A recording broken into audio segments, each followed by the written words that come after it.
Echoes within. The room was cloaked in the soft amber glow of a fading sunset, shadows creeping slowly across cracked plaster walls. Daniel Harper stood before his bedroom mirror, studying the face that stared back, a face both familiar and foreign, like a half-remembered dream. Dark circles framed his weary eyes haunted by countless sleepless nights, filled with fragmented whispers and echoes of memories he scarcely recognized. Outside, the distant hum of city life, the honking of horns, muffled voices, and hurried footsteps formed a backdrop to his isolation. He traced his fingertips gently along the cracks in the mirror, imagining them as fissures within his own psyche.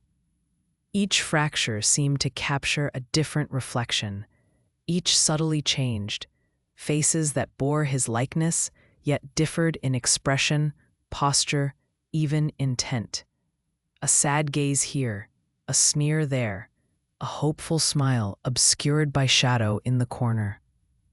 Daniel shivered, painfully aware that each reflection represented a different voice that whispered to him in the quiet hours, each pleading its claim to be the true self. But tonight felt different. Tonight a storm brewed deep in his chest, fueled by years of confusion and hidden anguish. Daniel was determined to confront the shifting shadows within himself. He knew, with a clarity he could not explain, that he had reached a tipping point. If he failed to understand the truth behind these fragmented identities, he feared he might lose himself entirely, swallowed whole by an endless maze of suffering. Thunder rumbled gently in the distance, heralding the approaching tempest. Daniel took a deep breath, steadying himself against the rush of anxiety. This storm would either break him apart entirely or finally illuminate the truth hidden within the echoes of his splintered mind.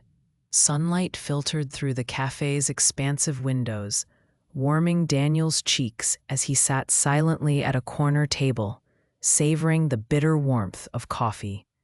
He watched passers-by hurry along the sidewalk, each absorbed in their own world, blissfully unaware of the turmoil raging within his heart. The comforting aroma of fresh pastries mingled with the soft chatter of patrons, yet Daniel felt distinctly separate from the reality unfolding around him. A sudden rush of panic gripped him, as though someone had abruptly switched the channel inside his mind. His surroundings blurred momentarily, and when his vision cleared, Daniel felt a wave of disorientation.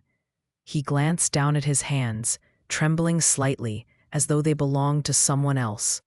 A familiar yet foreign sentiment rose from within, a profound loneliness tinged with guilt and grief. It felt both ancient and immediate, a memory not his own, yet undeniably real. "Daniel?" A soft voice pulled him from the abyss.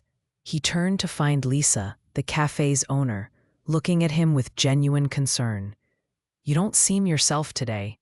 He forced a weak smile, trying to mask the chaos within. "I'm not sure who myself even is anymore," he murmured, half joking, half confessing. Lisa's brow furrowed gently, her eyes warm and understanding. "Maybe that's okay. Maybe none of us truly know, at least not completely." Her words lingered in the air, resonating deeply within Daniel. Before he could respond, a sharp cry from outside shattered the moment. Patrons turned their heads toward the window, curiosity and alarm etched across their faces. Daniel's heart raced as he rose instinctively, moving toward the door, drawn toward the sound and the sudden disruption that mirrored his own inner chaos. Stepping into the street, Daniel saw an elderly man collapsed on the pavement, clutching his chest. The crowd froze, uncertain, afraid to act.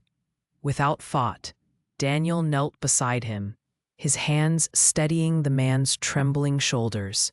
For an instant, Daniel felt the man's fear, his pain, his desperate longing for life, as though it were his own. The intensity nearly overwhelmed him. When paramedics arrived moments later, Daniel stood back, shaken yet strangely clear-headed. Something had shifted within him. He knew, with chilling certainty, that this encounter marked the beginning of a journey he could no longer avoid, a journey deep into his fragmented self, toward understanding and reconciliation.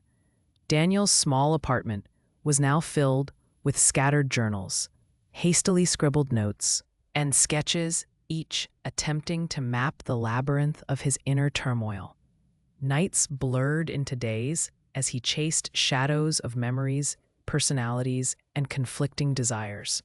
He methodically documented each persona he encountered within himself: the protector, the lost child, the judge, each bringing its own unique torment.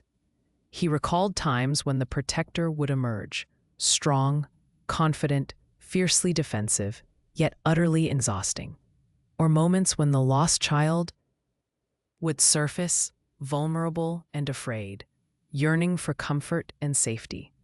Daniel struggled to comprehend how these distinct characters lived and breathed within him, each identity rising and falling in waves, leaving him emotionally drained and confused. In desperation, Daniel researched psychological theories, historical accounts of individuals who had experienced similar fragmentation, and practical methods used to reconcile inner conflicts.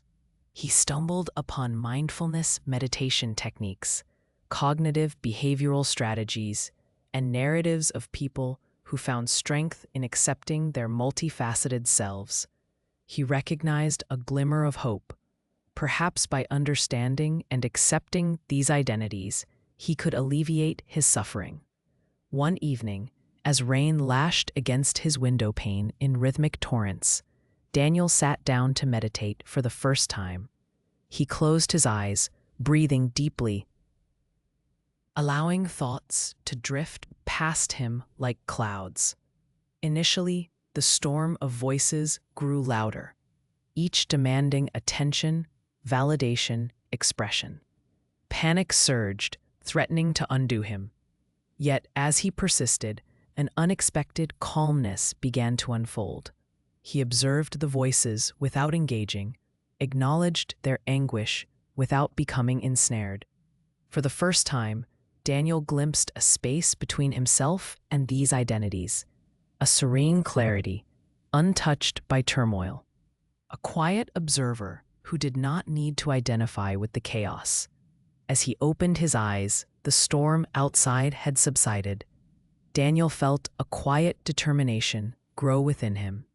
He knew the journey ahead would be arduous, but for the first time, he had a practical pathway, a realistic method to navigate the turbulence within himself.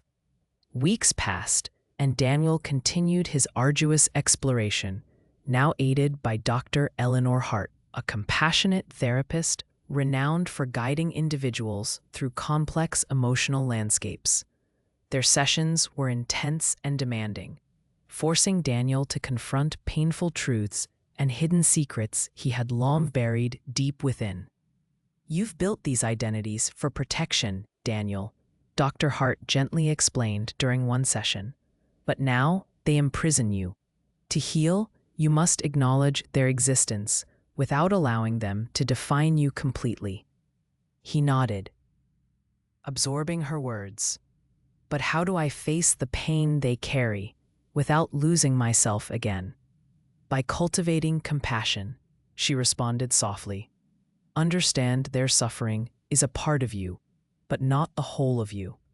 Together, Daniel and Dr. Hart explored practical strategies for emotional self-regulation, grounding exercises, and methods to lovingly confront his internal voices.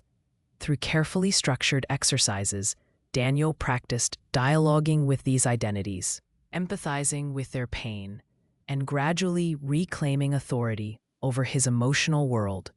Yet, despite progress, deeper conflicts emerged.